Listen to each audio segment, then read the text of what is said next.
കഴിഞ്ഞപ്പോൾ രണ്ടാമത് വിവരം വരികയാണ്. തന്റെ പിതാവിതാ വീടിന്റെ താൻ താമസിക്കുന്ന വീടിന്റെ താഴെ കിടന്ന് തന്റെ പിതാവ് മരണപ്പെട്ടിരിക്കുന്നുവെന്ന വിവരം കേൾക്കുമ്പോ ഹബീബായ പ്രവാചകൻ സല്ലല്ലാഹു അലൈഹി വസല്ലമ തങ്ങളുടെ അടുക്കലേക്ക് വീണ്ടും ആളെ പറഞ്ഞയക്കുകയാണ്. യാ റസൂലല്ലാഹ്,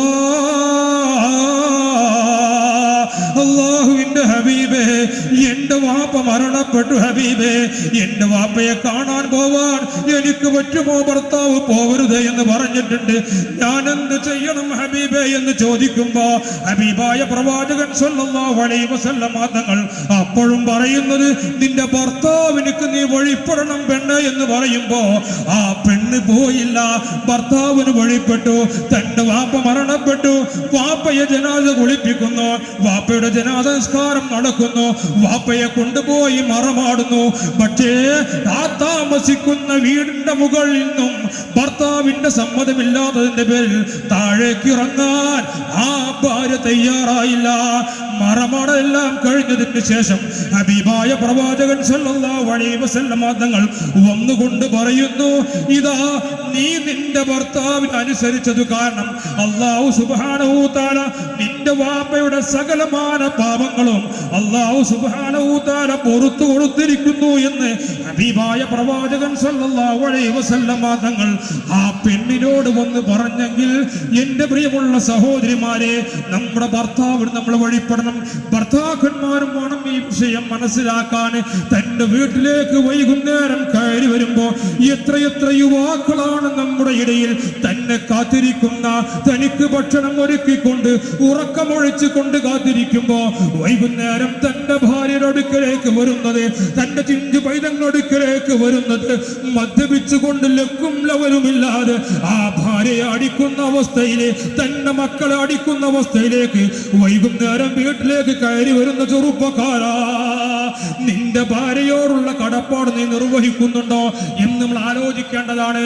അപ്പൊ ഭാര്യ ഭർത്താവിനോടും ഭർത്താവ് ഭാര്യയോടും പാലിക്കേണ്ട കടപ്പാടുകൾ ഹബീബായ പ്രവാചകൻ സല്ലല്ലാഹു അലൈഹി വസല്ലമ തങ്ങൾ പഠിപ്പിച്ചത് അത് നമ്മൾ പാലിക്കുകയാണെങ്കിൽ യുദ്ധത്തിന് വേണ്ടി ചിലവഴിക്കുന്നതിനേക്കാൾ അടിമ മോചനത്തിന് വേണ്ടി ചെലവഴിക്കുന്ന ദീനാറ് ഇതിനേക്കാളൊക്കെയും ഏറ്റവും ശ്രേഷ്ഠമായത് തന്റെ ഭാര്യക്ക് വേണ്ടി ചെലവഴിക്കലാണെന്ന് ഹബീബായ പ്രവാചകൻ സല്ലല്ലാഹു അലൈഹി വസല്ലമ തങ്ങൾ പറഞ്ഞെങ്കിൽ ഭർത്താക്കന്മാര് പുരുഷന്മാർ നമ്മൾ ശ്രദ്ധിക്കേണ്ടതാണ്.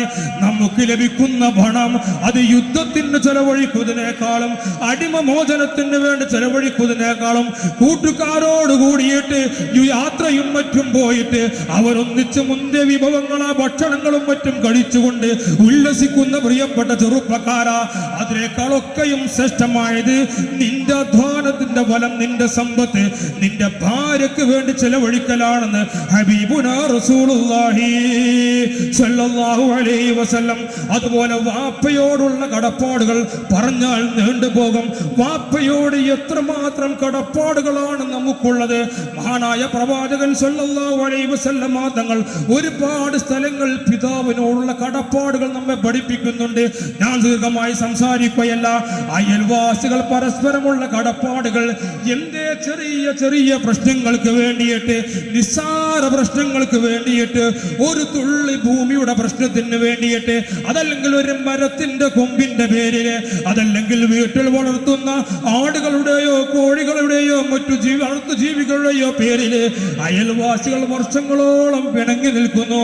ആ പിണക്കം തീരുന്നതിന് മുമ്പ് തന്നെ മരണപ്പെട്ടു പോകുന്ന ആളുകളില്ലേ, എന്തായിരിക്കും അവിടെ അവസ്ഥ എന്ന് ആലോചിച്ചിട്ടുണ്ടോ നമ്മളെ? അയൽവാസികൾ പരസ്പരമുള്ള കടപ്പാടുകൾ അത് വല്ലാത്ത കടപ്പാടുകളാണ്. മഹാനായ അബൂ ഹുറൈറ റളിയല്ലാഹു അൻഹു പറയാ, ഒരിക്കൽ മഹാനായ പ്രവാചകൻ സല്ലല്ലാഹു അലൈഹി വസല്ലമ തങ്ങളോട് ഒരാൾ വന്നുകൊണ്ട് പറയുകയാണ്, അല്ലാഹുവിന്റെ റസൂലെ, ഒരു പെണ്ണിനെ പറ്റി പറയുകയാണ്, ആ പെണ്ണുണ്ടല്ലോ, ആ പെണ്ണ് നല്ലോണം നിസ്കരിക്കും നബിയെ, ആ പെണ്ണ് നല്ലോണം നോമനുഷ്ഠിക്കും നബിയെ, ആ പെണ്ണ് ഒരുപാട് സൽക്രമങ്ങൾ ചെയ്യുന്നുണ്ട് പെണ്ണ് റസൂലേ. എന്റെ പ്രിയപ്പെട്ട ഉമ്മമാരെ, സഹോദരിമാരെ, ഈ സ്വഭാവം നമ്മളിലുണ്ടോ എന്ന് ആലോചിച്ചു ചോദിച്ചോ? മഹാനായ പ്രവാചകൻ സല്ലല്ലാഹു അലൈഹി വസല്ലമ തങ്ങളോട് വന്നുകൊണ്ട് അയാൾ ഒരു പെണ്ണിനെ പറ്റി പറയാ, നല്ലോണം നിസ്കരിക്കുന്ന പെണ്ണ, നല്ലോണം നോമ്പനുഷ്ഠിക്കുന്ന പെണ്ണ, ദാനധർമ്മങ്ങൾ നല്ലോണം നടത്തുന്ന പെണ്ണ.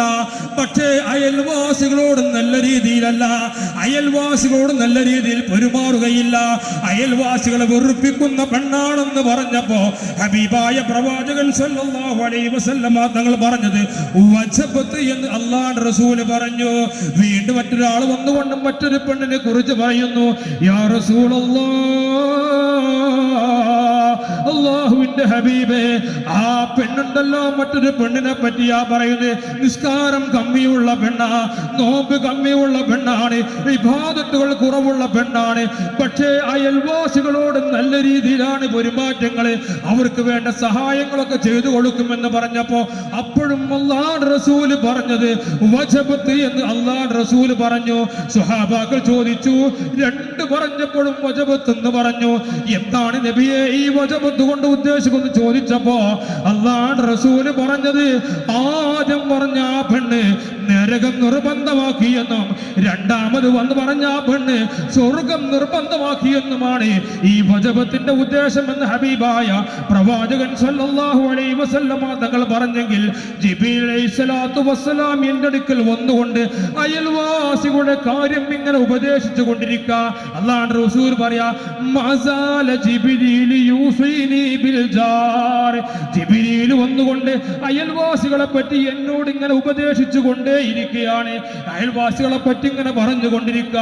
ഞാനിങ്ങനെ മനസ്സിൽ കരുതി, അയൽവാസികൾ എങ്ങാനും അനന്തരം നിർബന്ധമാകുന്ന വിഭാഗത്തിൽ പെടുമോ എന്ന് പോലും ഞാൻ വിചാരിച്ചു പോയി എന്ന് ഹബീബായ പ്രവാചകൻ സല്ലല്ലാഹു അലൈഹി വസല്ലം തങ്ങൾ പറയാ.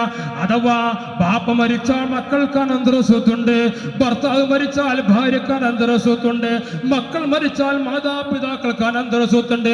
അതുപോലെ അയൽവാസികൾ മരിച്ചാൽ അതൊണ്ടടുത്തുള്ള അയൽവാസികൾക്കും തന്നെ അനന്തര സ്വത്ത് പോകുമോ എന്ന് ഞാൻ വിചാരിച്ചു പോയി. അങ്ങനെയില്ല, നിയമമില്ല, പക്ഷെ ഞാൻ അങ്ങനെ വിചാരിച്ചു പോയി. അത്രയും വലിയ കടപ്പാടുകളാണ് അയൽവാസികളോട് ജിബ്രീൽ എന്നെ വന്നുകൊണ്ട് ഉപദേശിച്ചു കൊണ്ടേയിരിക്കുകയാണെന്ന് ഹബീബായ പ്രവാചകൻ സല്ലല്ലാഹു അലൈഹി വസല്ലം തങ്ങൾ പറഞ്ഞെങ്കിൽ എൻ്റെ പ്രിയമുള്ള മുഅ്മിനീൻ